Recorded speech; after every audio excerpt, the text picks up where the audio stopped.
from the New Revised Standard Version.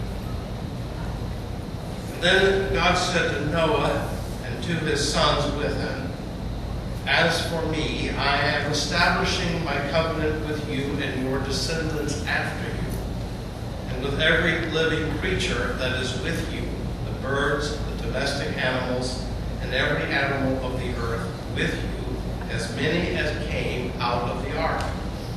I establish my covenant with you, that never again shall all flesh be cut off by the waters of a flood, and never again shall there be a flood to destroy the earth."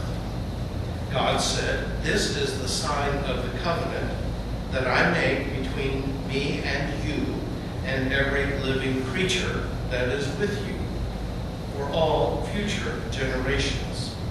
I have set my bow in the clouds, and it shall be a sign of the covenant between me and the earth." Let us share together the reading from the psalm that's printed in the order of service. It is from the 48th Psalm, verses 1, 2, and 3. "Great is the Lord, and highly to be praised, in the city of our God, in his holy hill. Beautiful and lofty, the joy of all the earth is the hill of Zion, the very center of the world and the city of the great King. God is in her citadels. He is known to be her refuge." During the past few weeks, we have seen all kinds of weather conditions that have brought mayhem and tragedy to many families and their property. Forest fires continue to rage in Colorado and other states. Over 350 homes have been destroyed in one fire alone. The whole country has stifled under temperatures of 100 degrees or more. Even Chicago pushed 105 this past week. The eastern part of the nation has suffered fierce storms with hundreds of thousands of people without power. We wait yet again another hurricane season, uncertain what it will bring. The story in Genesis is about the great flood and the promise of God not to destroy the world by flood again. Now you understand, of course, that in the ancient mind, their region or their country or their realm was indeed the whole world. Ancient people living on the Nile River in Egypt had no idea that there were people on the Yangtze River in China. But both river basins would know the meaning of flood, and both would think their flood was universal. When you are standing in the hailstorm of a forest fire, watching your house go up in smoke, it would seem indeed that the whole world is coming to an end. Personally, I do not believe that God causes or ceases floods, hurricanes, forest fires, or other natural disasters. They are the normal events of nature. I also believe that the evidence is overwhelming, that human behaviors play a major role in these events and the consequent global warming that aggravates the natural occurrences. Or to put it another way, we have more influence on nature than God does at this point. Every nation suffers disasters such as volcanoes, typhoons, earthquakes, and droughts. If you live on this planet, you need to understand that these things happen all the time. You also need to understand that it's not personal. It's not about you or your people or the people you love or hate. Now, inevitably, someone will say to me, well, if God does not cause or prevent such disasters, what's the point in believing in God or worshiping in God or praying to God? My first response is that nowhere in the Bible is it written that that life on earth is without suffering. Nowhere are we led to assume that even in the Garden of Eden was it ever understood that all living things did not die. In that myth, the first couple never ate from the tree of life. And if Adam and Eve had never broken a single rule, never ate from the tree of the knowledge of good and evil, they still would have lived out their days and died, just like every human being who has ever walked the planet. So the first thing we have to challenge is our assumption of what it means to be God's creature on this earth before, during, and after Eden. Being a creature requires us to be submissive to the reality of our creatureliness. Remember, Psalm 23 says, "Even though I walk through the valley of the shadow of death, I will fear no evil. For you are with me, your rod and your staff, they comfort me. You prepare a table before me in the presence of my enemies. You anoint my head with oil, my cup overflows." The psalmist nowhere suggests that the faithful follower of the way of God will not encounter calamity, danger, and death. Quite the opposite.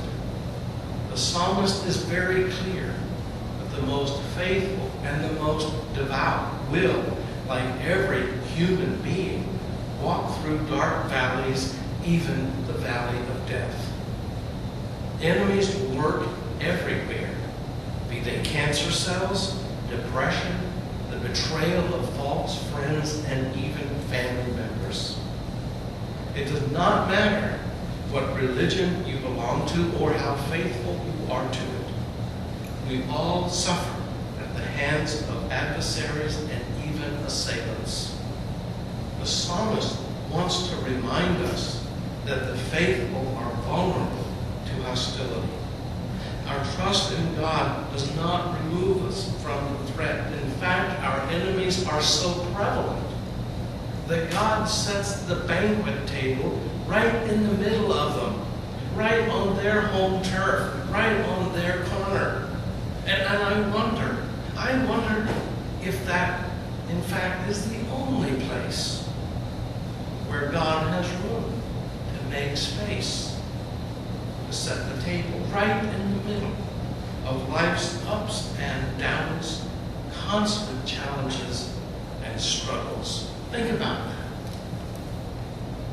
One of the biggest lies that I could ever tell my children is that God will protect and save you from catastrophes, crippling diseases, child molesters, or anything else that lurks in the shadows. And if anything ever happened to my daughter Emily, God help the person who would dare tell me, "Oh, God just needed another flower in his heavenly garden." If the book of Genesis got anything right, it understands that we live this side of Eden. We live in an imperfect world populated by human beings who are flawed, broken, afraid, and psychotic. Whatever cause you attribute it to, there is evil in the world, and there are evil people in the world. My trust in God and my faith in the way of the cross does not protect or immune me or my family in any way. God never promised that. So, what do we make of the story in Genesis or the promise of the psalmist? The flood story is an ancient notion that God directly interfered with nature and caused the flood to happen. God was angry, says Genesis, and decided he would kick some human pride and make the earth to flood. The rainbow promises that God will never do that again. God will never interfere. God will let the laws of nature and human activity run their course for better or worse. What God will do, according to the psalmist, is walk with us through the valleys of flood, fire, heat wave, crimes of passion, and the boneyard of human greed and selfishness. God will be with us. In fact, God with us is the whole meaning of the Christian doctrine of atonement. God becomes one of us in order to share the burdens of the world. That is the Christ event. And I think it is the secret to understanding what it means to say that God will walk with us through the valleys of danger and death. There is a story attributed to the 19th century Danish theologian Søren Kierkegaard. A prince wanted to find a maiden suitable to be his queen. One day, while running an errand in the local village for his father, he passed through a very poor community. As he glanced out the window of his carriage, his eyes fell upon a beautiful peasant maiden. During the ensuing days and weeks, he often passed that young lady and he fell in love with her. But he had a problem. How would he seek her hand? He could order her to marry him. But even a prince wants his bride to marry him freely and voluntarily and not through coercion. He could put on his most splendid uniform and drive up to her front door with trumpets blaring in a carriage drawn by 6 horses. But if he did that, he would never be certain that the maid loved him or was simply overwhelmed by all the splendor. Then the prince came up with another solution. He would give up his royal robe.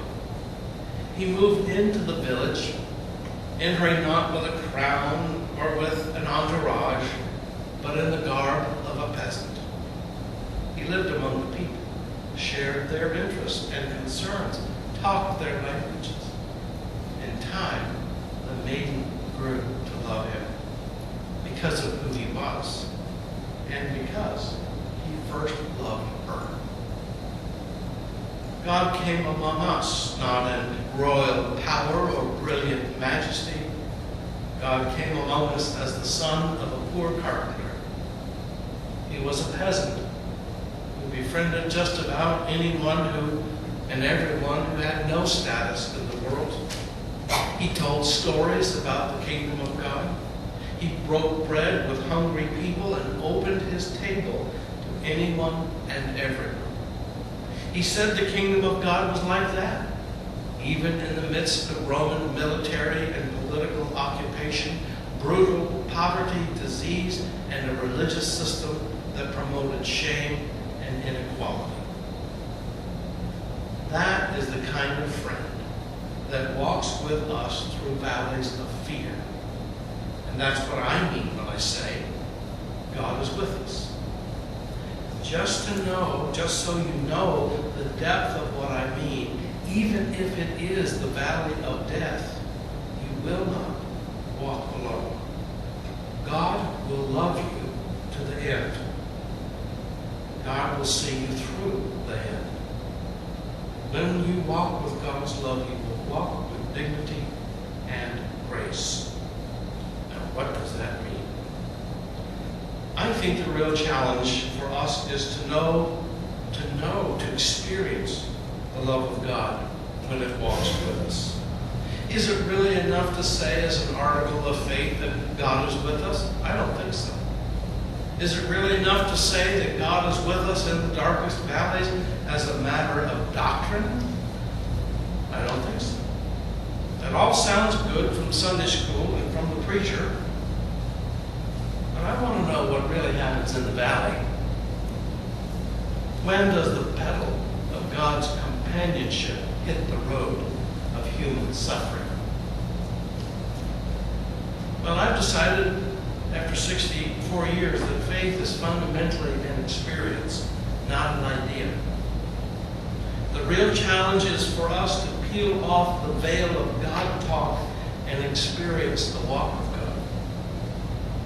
We need the spiritual discipline of recognizing the presence of God with us.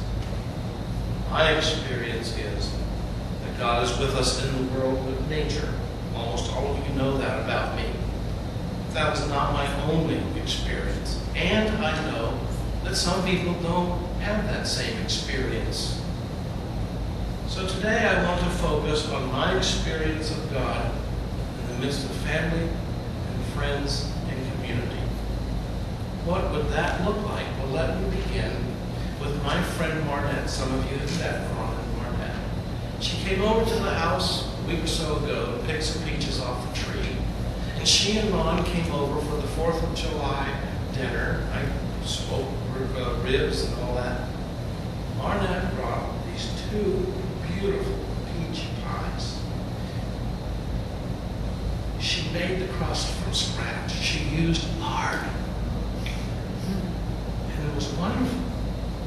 It was delicious. And she fussed and worried that the crust wasn't good enough. It's one of the best pieces of pie. All right, 2 pieces of pie that I ever ate. And it was so good because of the love that went into that pie. We say in the Christian community that God is love. We believe that God's love is unconditional, forgives us, reaches out to us, and invites us back into the arms of grace. Have you experienced that love? Have you ever been in a relationship where forgiveness was needed for you and for someone you loved? Have you ever been surrounded by people who believed in you when you felt discouraged and abandoned? Have you ever been in such love that you tolerate not only the idiosyncrasies, but also those annoying habits? I mean, you tolerate them so much you don't even think about it anymore? If the answer to that is yes, you have walked with God. Ernst Havemann wrote about this everyday, extraordinary love. He says, you can see them alongside the shuffleboard courts in Florida or on the porches of the old folks' home up north. An old man with snow-white hair, a little hard of hearing, reading the newspaper through a magnifying glass. An old woman in a shapeless dress, her knuckles are gnarled by arthritis, wearing flip-flops to ease her swollen ankles. They're holding hands. And in a little while, they will totter off to take a nap. Then she will cook supper, and it won't be great. They will watch television, each knowing exactly what the other is thinking till it's time for bed. They may even have a good soul-stirring argument just to prove they still really care. And through the night, they will snore unabashedly, each resting content because the other is there. They're in love. They've always been in love, although sometimes they would have denied it. Because they have been in love, they have survived everything that life could throw at them, even their own failures. A truly astute Christian will discipline him or herself to see the sublime presence of God in such common love. So let me ask you, if you do not see God in such images as these, where else would you see it? The discipline of spirituality is not just Bible reading or saying prayers by rote. Christian spirituality is paying attention to the love of God in ordinary human expressions. Let me give you a couple of other examples. I've been working now as the chaplain at Susan B. Allen Hospital for about 6 weeks. And every morning, this is the truth, every morning I offer up a prayer. I say, God, help me see your face in every person I meet this day. I mean every person. Patients, families, doctors, nurses, medical technicians, maintenance, people who cook the food meeting place. Let me see your face. You can imagine there are plenty of valleys in hospitals, even the valley of death. Yet I still can see the face of God. Still I know God is with us. I went to see an elderly gentleman who'd been with us for about 3 weeks. He had scraped bottom several times. This week he was going to be discharged, and I wanted to say goodbye to him. So I stopped by his room, wished God's blessing for him and for his family, and he said, "I love you, hon." Oh, it was his voice. And I'm wondering if you can hear the voice of God in this sweet and gentle tone. Another day, I was walking down the hall and passed one of our housekeeping staff. She's this very tiny woman. She's always working. I just said hello to her as they passed by. And as we went by each other, she patted me on the back. Didn't say a word. I realized that hers was the sacred touch of love and appreciation. Indeed, it was a sacred gesture. A man was brought to the ER with all the symptoms of a major heart attack. As a chaplain, I'm part of the response team, which mostly means I stay out of the way unless there's family there or the patient wants to see me. The director of emergency services is a spitfire, no-nonsense nurse. The rapid response team's goal is to have the patient on the way to a heart catheterization facility in Wichita within 30 minutes from the time the patient enters the door until he or she leaves. This nurse and team had the man out in 23 minutes. And you can see her mind working over every procedure and documentation. Her eyes flash lightning as the process begins and ends. And when it is over, she claps and congratulates them for their effort. I'm telling you the truth when I say to you that such is the love of God. It does not matter what the nurse believes or what church she belongs to, if any. Every vital energy of her knowledge, her skill, her experience, and her practices rushes to the aid of a human being whose life is in jeopardy.